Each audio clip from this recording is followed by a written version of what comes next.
안녕하세요. 오늘도 사연살롱을 찾아주셔서 감사합니다. 서울에 사는 30대 여성이에요. 6개월 전 저는 파혼을 당했어요. 하지만 아쉬운 마음은 전혀 없어요. 만약 틀어지지 않았다면 전 진흙탕에서 허우적대고 있었을 테니까요. 그동안 나름 머리가 좋은 편이라고 자부하며 살았는데 이번에 보니 연애머리는 꽝이었던 것 같아요. 그러지 않고서야 그런 남자와 결혼까지 생각했을 리가 없죠. 전 남친을 만나게 된 건 바로 시어머니가 될 뻔한 그 여자 때문이에요. 편의상 그냥 시어머니라고 부를게요. 저희 엄마는 영재교육원을 운영하고 계신데요. 거기에 남친 조카가 다니고 있었죠. 당시 저는 유학생활을 마치고 돌아와 석사 준비를 하고 있었어요. 그러다 학원 분점 문제로 바쁜 엄마를 대신해 잠시 학원 관리를 맡게 되었죠. 가끔은 학부모 상담도 했었는데요. 그때 시어머니를 만나게 됐어요. 대개는 담당 선생님들과 상담을 하는데 유독 시어머니는 늘 제 방까지 찾아와서 이것저것 질문을 하곤 했어요. 처음엔 이혼한 아들 대신 손주를 챙기는 할머니의 유별난 사랑인가 했는데 그게 아니라 저에 대한 관심 때문이더라고요. 근래 보기 드문 싹싹한 아가씨네요. 남자친구는 얼마나 복받은 사람이려나? 이러면서 은근슬쩍 제게 남자친구가 있는지 떠보셨죠. 제가 없다고 하자 반색을 하며 갑자기 SNS를 열어보시더라고요. 그리곤 남자 사진을 보여주셨죠. 요 녀석이 우리 작은 앤데 SNS에서 아주 유명 인사라니까. 근데 이 녀석이 헬스장 운영하느라 제대로 된 연애도 못했지 뭐예요. 아가씨랑 나이 차이도 별로 안 나고 선남선녀라 어울릴 것 같은데 어때요? 혹시 우리 아들 만나볼 생각 없나요? 전 당황스러웠지만 엄마 학원 고객이라 딱 잘라 거절하기도 뭐해서 그냥 웃어 넘겼어요. 그런데 글쎄 그날 이후부터 학원으로 사진 속 그 아들을 보내지 뭐예요. 명목상 손주를 데려오라고 보냈다지만 어머님의 의도는 뻔했죠. 저는 이미 사진을 본 탓에 그 아들을 단번에 알아볼 수 있었어요. 근데 실물이 사진보다 훨씬 낫더라고요. 제 마음이 다 설렐 정도였죠. 유학생활을 하며 건장한 외국 남자들을 많이 봐서 솔직히 한국 남자들 피지컬이 제 기준엔 좀 아쉬웠거든요. 그런데 이 남자는 전혀 꿀리지 않았죠. 키 180 정도에 딱 벌어진 어깨, 그리고 슬쩍 보이는 탄탄한 근육까지. 외형적으론 제 이상형에 가까웠어요. 괜히 SNS 인플루언서가 아니었죠. 그동안 사귄 외국인 남자친구들에 비해 전혀 꿀리지 않는 체격과 서구적인 외모 덕에 저는 이 만남이 계획적이란 걸 알면서도 기분이 나쁘지 않았어요. 알고 보니 이 남자는 체대를 졸업하고 헬스장을 운영 중이더라고요. 확실히 고객들을 많이 상대해서 그런지 말솜씨가 장난이 아니었죠. 대화도 능수능란하게 이끌었고요. 그렇게 우린 시어머니 계획대로 만남을 가지게 되었고 얼마 지나지 않아 불같은 사랑을 하게 되었어요. 평일엔 남친이 운영하는 헬스장에서 함께 운동을 하며 개인 PT도 받았고 주말엔 종종 교회 호텔에서 뜨거운 사랑을 나누기도 했죠. 사실 본능적으로 이끌렸기에 깊이 있는 대화보다는 몸으로 하는 대화를 더 많이 했던 것 같아요. 이 남자와 보내는 하루하루가 꿈처럼 흘러가던 어느 날 저는 마치 드라마 속 한 장면처럼 벚꽃이 흩날리는 거리 한복판에서 프로포즈를 받게 되었어요. 유학생활 동안 한국 드라마를 보며 드라마틱한 로맨스를 꿈꿔왔는데 제가 바로 그 주인공이 된 것 같았죠. 그 순간만큼은 송혜교, 전지현도 김태희도 부럽지 않았답니다. 남자친구랑 함께 다니면 여자들이 질투 어린 시선으로 바라보곤 했는데요. 처음엔 불쾌했지만 나중엔 느긋하게 그 시선을 즐기곤 했어요. 이 남자의 여자는 바로 나다 하면서요. 당시엔 철이 없던 때라 마냥 행복했어요. 그러다 우린 결혼을 약속하게 됐고 양가에 정식으로 인사를 드리기로 했죠. 그렇게 아름다운 결말을 맺을 줄 알았던 저희 로맨스는 딱 거기까지였어요. 예비시댁에 처음 인사를 가던 날 전 뭔가 잘못됐다는 느낌을 받았거든요. 몇 년 전 아버님이 암으로 돌아가신 뒤 어머님과 손주만 산다고 했는데 막상 집에 가보니 낯선 분들이 계시지 뭐예요. 우리 권사님 며느리감인가 보네. 듣던 대로 부티나게 생겼다. 그분들은 이미 저를 아는 것 같았어요. 무슨 상황인가 싶어 남친을 쳐다봤더니 남친도 당황하기 마찬가지인 것 같았죠. 그때 어머님이 나오셔서 같은 교회 신도들이라고 얘기해 주셨어요. 마침 제가 방문하기로 한 날이 구역 예배 드리던 날이라 와 계신 거라고요. 그럼 날짜 조율이라도 하던가 하지. 그때부터 전 기분이 좋지 않았어요. 게다가 시어머니는 뭐가 그리 신나는지 신도들한테 제 자랑을 늘어놓지 뭐예요. 마치 처음부터 작정하고 그분들께 절 소개하려고 부른 것 같더라고요. 그때 신도 한 분이 그러시는 거예요. 권사님, 이제 고생 끝났네요. 남편 먼저 보내고 아들들 키우며 그렇게 고생하시더니 이제 부잣집 며느리여도 호강하시겠어요. 이게 다 하나님의 은혜고 축복입니다. 그리곤 뭐가 그리 감사한지 여기저기서 아멘 할렐루야를 외치더라고요. 순간 제 귀를 의심했어요. 아니, 우리가 결혼하는 거랑 시어머니가 호강하는 거랑 무슨 상관이 있죠? 게다가 부잣집 며느리는 또 뭐예요? 그동안 남친과 연애질하느라 서로의 집안에 대해 별로 아는 것도 없고 묻지도 않았거든요. 그런데 왜 시어머니는 저를 부잣집 딸이라고 생각했는지 모르겠더라고요. 그렇게 찜찜한 상태로 전 앉아 있었어요. 예배가 끝나고 신도들이 돌아가자 시어머니는 제 손을 잡곤 이러시더군요. 아가, 난 처음부터 널 며느리감으로 찜했단다. 우리 집으로 시집와준다니 정말 고맙구나. 아들밖에 없는 집에 딸 같은 네가 들어온다니 얼마나 기쁜지. 게다가 큰애가 이혼까지 해버려서 적적했는데 이제 근심이 다 사라졌구나. 다 필요 없고 너는 그냥 몸만 오면 된다. 이러시는데 정말 난감했어요. 솔직히 부담스러웠거든요. 그래도 몸만 오면 된다는 말에 조금은 마음이 놓이긴 했어요. 혹시 엄마가 운영하시는 학원 때문에 부잣집이라고 생각해서 며느리 삼으려고 한 건 아닌가 의심했거든요. 근데요, 제가 물렁했어요. 그때 시어머니 본심을 읽었어야 했는데 사랑에 눈이 멀어 그러질 못했던 거죠. 결혼 준비를 하면서도 몇 번씩 이상한 느낌을 받았어요. 그런데도 전 바보같이 핑크빛 날들만 생각하며 애써 의심을 잠재운 채 어머님 말만 철석같이 믿었죠. 아무것도 필요 없다는 그 말을요. 전 그렇게 그들의 호구가 되었죠.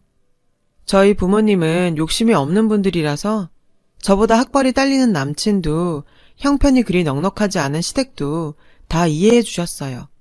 절 사랑해주고 굶기지 않으면 된다고요. 오히려 부모님께선 남자 외모에 집착하는 제가 외국인과 결혼할까 걱정이셨대요. 아무리 부모님이 사위에 대해 바라는 게 없다지만 외국인 사위는 좀 그랬나 봐요. 그러니 남친 상황을 알고도 반기셨죠. 남친도 그런 저희 부모님께 싹싹했어요. 저희 집에 자주 찾아와서 부모님을 위한 운동법도 알려드릴 정도로요. 벌이는 약했지만 훈남에 부침성 있는 성격까지 나무랄 데 없는 사람이었죠. 그래서 전 조건과는 상관없이 남친과의 핑크빛 미래를 꿈꾸게 되었어요. 그러던 어느 날이었죠. 시어머니한테 전화가 온 거예요. 당시 석사 논문 준비로 눈코 뜰 새 없이 바쁘게 보내고 있었는데 어머님이 밥을 사주신다며 나오라고 하시더라고요. 솔직히 그럴 여유가 없었던 때지만 어머님 말씀을 거역하는 건 예의가 아닌 것 같아 약속 장소로 나갔어요.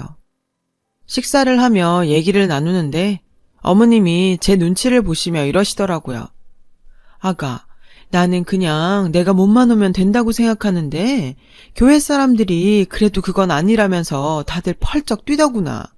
너도 그때 봤다시피 내가 교회에서 위치도 있고 따르는 사람도 있잖니. 결혼하면 다들 며느리가 뭐였냐고 교회 갈 때마다 물어볼 텐데 어쩌니? 내가 거짓말에 능한 사람도 아니고. 기가 막혀서 한참을 앓는 소리를 하시길래 무슨 얘긴가 했더니 결국은 남들 못지않게 혼수해오란 얘길 돌려 하신 거였어요. 그것도 신도들 핑계를 대면서요. 그런데 듣자 하니 어머님이 받고 싶은 게 있는 것 같더라고요. 저도 보고 들은 것들이 있는데 설마 철없이 시집을 빈손으로 가려고 했겠어요. 어느 정도 맞춰서 해갈 생각이었죠. 어차피 해갈 거 기왕이면 원하는 걸로 해드리자 싶어서 어머님께 여쭈어 봤죠. 그랬더니 제 말이 떨어지기가 무섭게 어머님은 가방에서 종이를 꺼내더군요. 빼곡하게 적힌 혼수 목록이었어요. 적혀있는 품목을 보니 명품 시계와 가방, 그리고 고가의 수입 가전제품과 장인이 한 땀 한 땀 정성껏 손바느질한 수제 명인 이불 세트 등이 있더군요. 저는 기가 막혀서 입이 떡 벌어졌죠. 와, 열길 물속은 알아도 한길 사람 속은 모른다더니 그 말이 딱이더라고요. 이건 뭐 한미천 잡자는 심보가 아니고선 절대 이럴 순 없었죠. 어머님은 제 표정을 보곤 찔리긴 했는지 왜 이게 필요한지 한참을 설명하더군요. 마름 침까지 삼키시며 이유 같지 않은 이유를 늘어놓으시는데 듣다 보니 살짝 애처롭기까지 하더라고요. 그런데 그게 다가 아니었어요. 사돈께서 집을 반 부담하신다고 하시니 내가 감사하긴 한데 사람들이 그러더라. 집은 집이고 예단은 다른 얘기 아니냐고. 부잣집 외동딸 시집 보내면서 예단 없이 하는 게 말이 되냐고 말이다. 순간 저는 귀를 의심했어요. 어머님, 그게 무슨 말씀이세요? 저희가 신혼집에 반을 부담한다니요. 제가 정색을 하자 시어머니는 깜짝 놀라며 말을 더듬었어요. 집 얘길 제가 아는 줄 알았던 거죠. 알고 보니 얼마 전 어머님이 학원으로 찾아가 저희 엄마한테 5억짜리 신혼집을 해주려고 했는데 큰아들이 그 돈을 빌려가서 안 갚는다며 펑펑 우셨대요. 사돈이 다짜고짜 직장으로 찾아와 건물이 떠나가라 우는데 거절할 수도 없었던 엄마는 아빠랑 상의 끝에 3억을 해주기로 했대요. 글쎄, 더 기가 막힌 건 나머지 2억이에요. 2억 중 8천은 남친이 부담하고 나머지는 대출을 받기로 했다나요? 나 참 어이가 없어서 전 화가 치밀어 올라서 더는 앉아있을 수가 없었어요.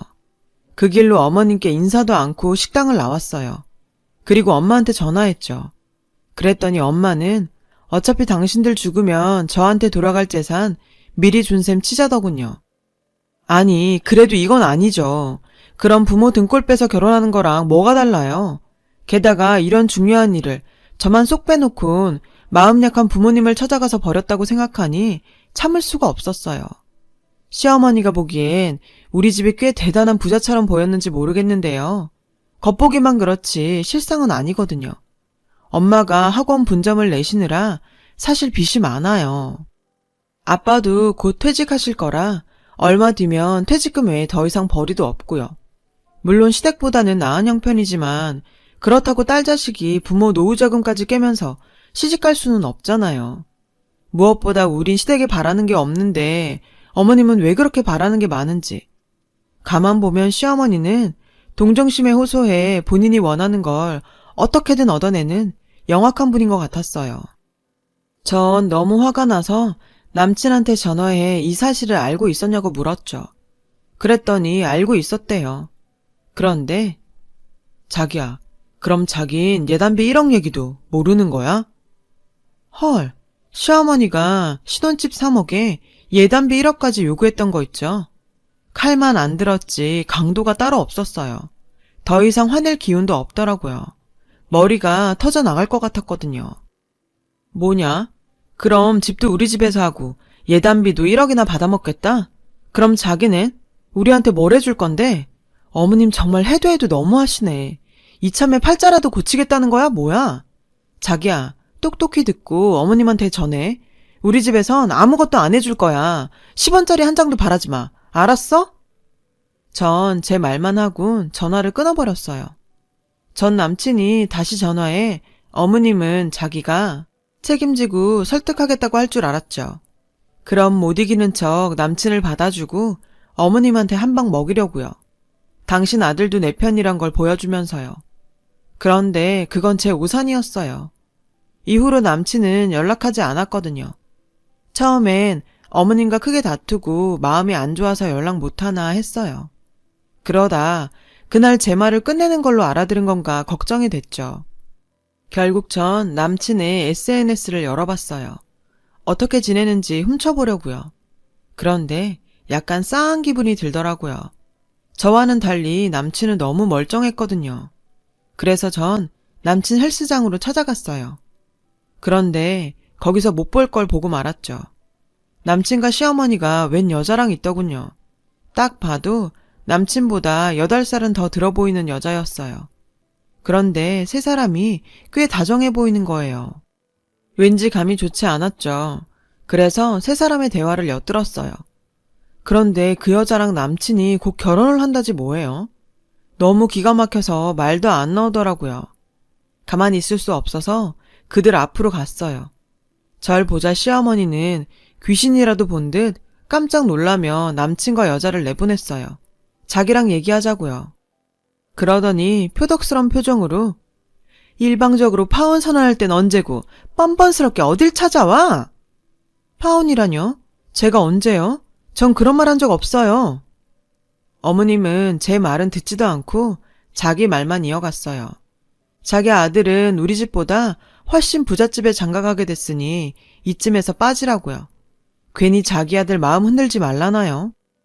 그리곤 절 헬스장에서 쫓아냈어요. 전 이게 무슨 일인가 싶었죠. 남친과 마지막으로 통화한 게 불과 3주 전인데 그동안 무슨 여자를 만나 결혼을 한다는 건지 이해가 되질 않았어요. 어머님 표정으로 봐선 거짓말은 아닌 것 같아 더 겁이 났죠. 내 결혼이 정말 이대로 끝날까 봐요. 그래서 그날 밤 남친한테 전화를 했어요. 그리고 내막을 알게 됐죠. 남친 말에 따르면 그날 제 전화를 받고 어머님과 예단 문제로 다투고 있었는데 그 얘기를 훔쳐들은 헬스장 회원이 어머님한테 그랬대요. 자기라면 집도 차도 다 해올 수 있다고. 남친은 그 말을 농담처럼 넘겼는데 어머님은 달랐던 거죠. 다음 날부터 어머님이랑 그 회원이 붙어 다니기 시작했대요.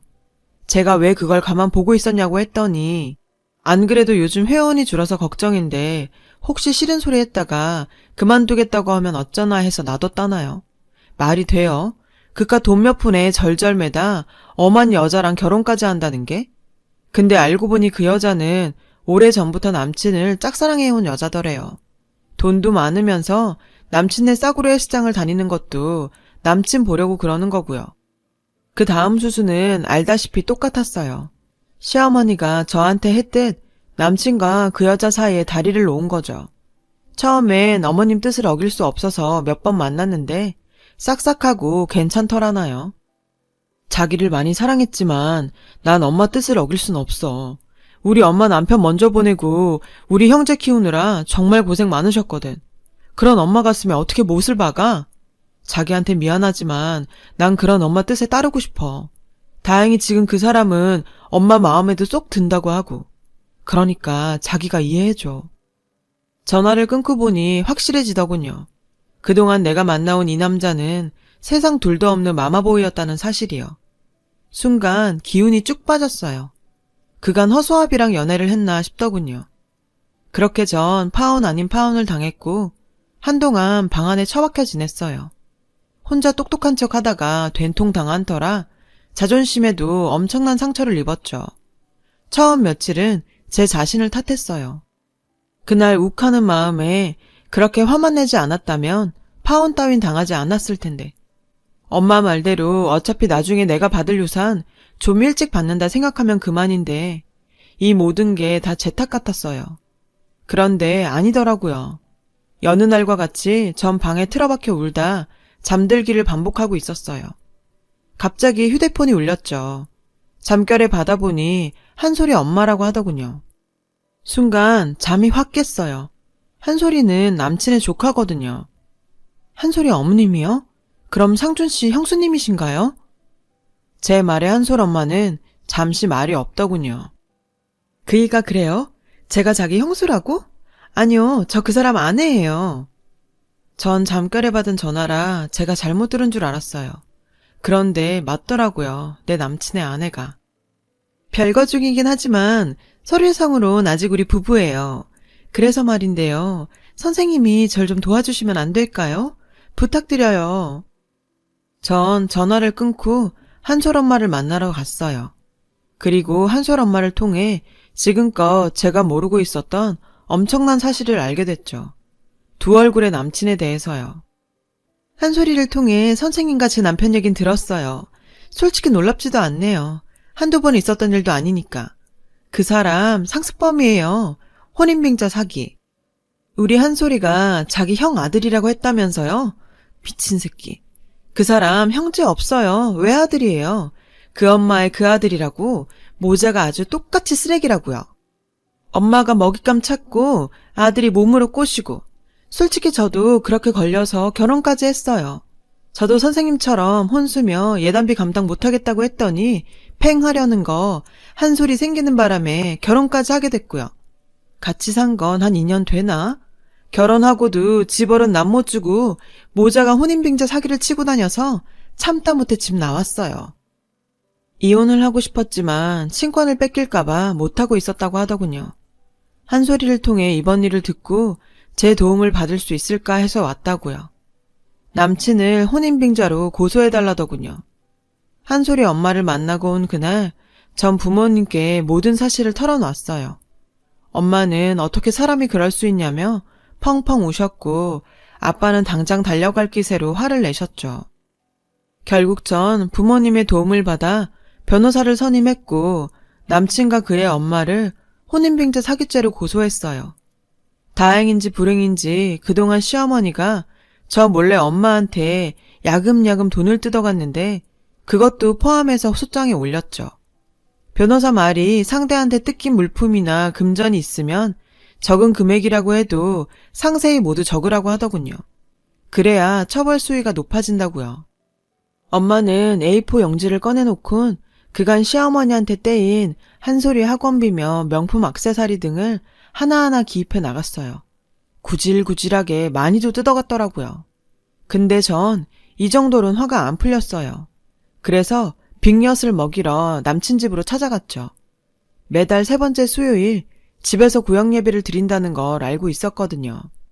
집에 가니 다행히 교회 신도 중 한 명이 절 알아보곤 현관문을 열어주었어요. 제가 거실로 들어가자 시어머니와 남친은 절 보고 깜짝 놀라더군요. 남친과 결혼한다는 여자도 와 있었죠.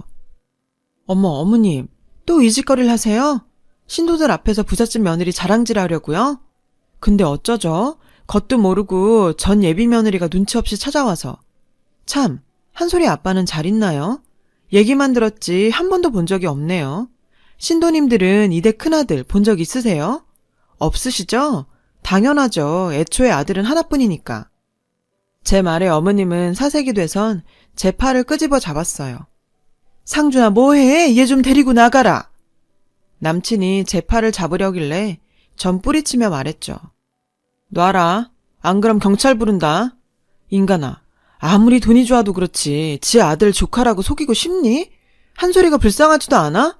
네 엄마도 네 엄마지만 넌 더 쓰레기야. 어머님, 믿으시는 분이 이러면 안 되죠. 어린 손주까지 팔아가며 이러고 싶어요? 권사씩이나 하는 분이? 하긴 그러니까 아들 몸 팔아서 삥이나 뜯고 살았겠죠. 여기 계신 권사님이 혼인빙자 사기범인 건 다들 아시나요? 돈 많은 집 딸내미 찾아서 유부남 아들 앞세워 지금껏 결혼 사기치고 다녔어요. 하마터면 저도 당할 뻔했고요. 돈 좀 뜯었다 싶으면 말도 안 되는 혼수랑 억대 예단비 요구해서 여자 쪽에서 떨어져 나가게 하는 게 수법이래요. 근데 어쩌죠 어머님? 다 들켰는데? 순간 신도들이 웅성거렸어요. 권사님, 이게 사실이에요? 어디 말 좀 해보세요. 솔직히 아드님 파혼한 지 얼마나 됐다고 세며느리건 보여준다길래 이상했어요. 근데 이런 일을 벌일 줄이야. 죄송하지만 앞으론 우리 교회 출입 삼가해주세요. 같은 교인이라는 게 창피합니다. 다들 가시죠. 신도분들이 화를 내며 집을 나가자 남친의 새 애인은 남친의 뺨을 3개 치곤 쌍욕을 하고 나가버렸어요. 사람들이 모두 돌아가자 드디어 시어머니가 본색을 드러내더군요. 언젠가 제게 보였던 그 무서운 얼굴로요. 넌 창피한 것도 모르니? 남자 몸에 혹해선 정신 못 차린 주제. 내가 너더러 내 아들이랑 사귀랬니?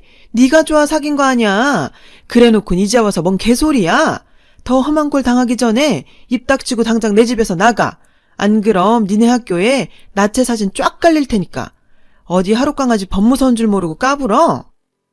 제가 이 집에 온 이유는 이거였어요. 이미 한솔 엄마한테 다 들었거든요. 그동안 당한 여자들이 소송을 걸지 못한 이유가 바로 나체 사진 때문이라고요. 남친과 호텔 다닐 때 몰래 찍힌 사진이요. 너, 내 나체 사진도 찍었구나? 그걸로 내 입막음하려고? 진짜 너란 인간은 끝도 없이 추잡하구나. 정말 더러워서 상종하기도 싫다. 근데 이것만은 알아도 넌 이제 끝이야. 어머님, 제 사진 가지고 어떻게 해볼 생각인가 본데요. 어디 한번 해보세요. 내가 다치는지 그쪽이 다치는지. 그때 가서도 지금처럼 당당할 수 있는지 제가 두 눈 뜨고 똑바로 지켜볼 겁니다. 전 그 길로 그 집을 나왔어요. 집에 와서 확인해보니 시어머니가 나체 사진으로 절 협박하는 부분도 잘 녹음됐더군요. 그 길로 전 경찰서로 달려갔어요. 그리고 얼마 뒤 남친 집으로 소장이 도착했는지 남친한테 전화가 왔더군요. 자기는 엄마가 시켜서 했을 뿐이라며 제발 살려달라고 빌었죠. 아주 끝까지 구질구질했어요.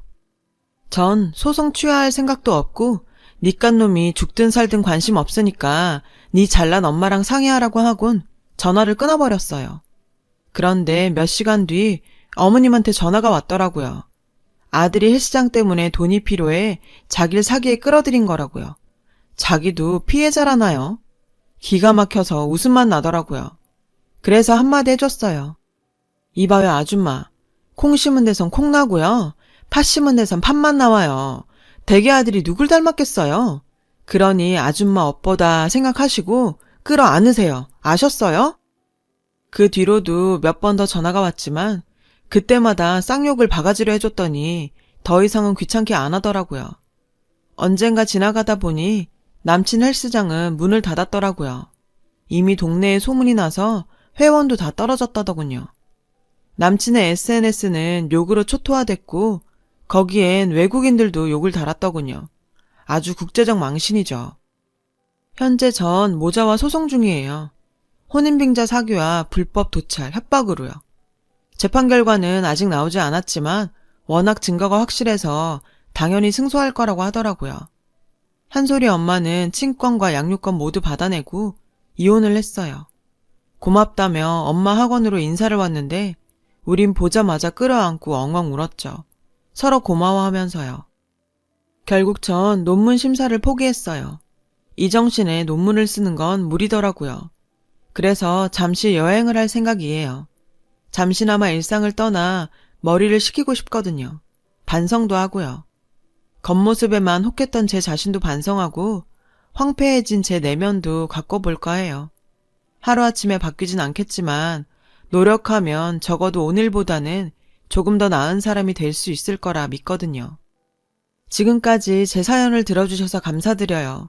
부디 여러분은 저처럼 사랑에 속지 마시고 좋은 짝 만나 행복한 인생 사시길 바래요. 여러분, 사연 댓글에 응원과 현명한 조언 부탁드려요. 좋아요와 구독은 저에게 큰 힘이 됩니다. 오늘도 좋은 일 가득하세요.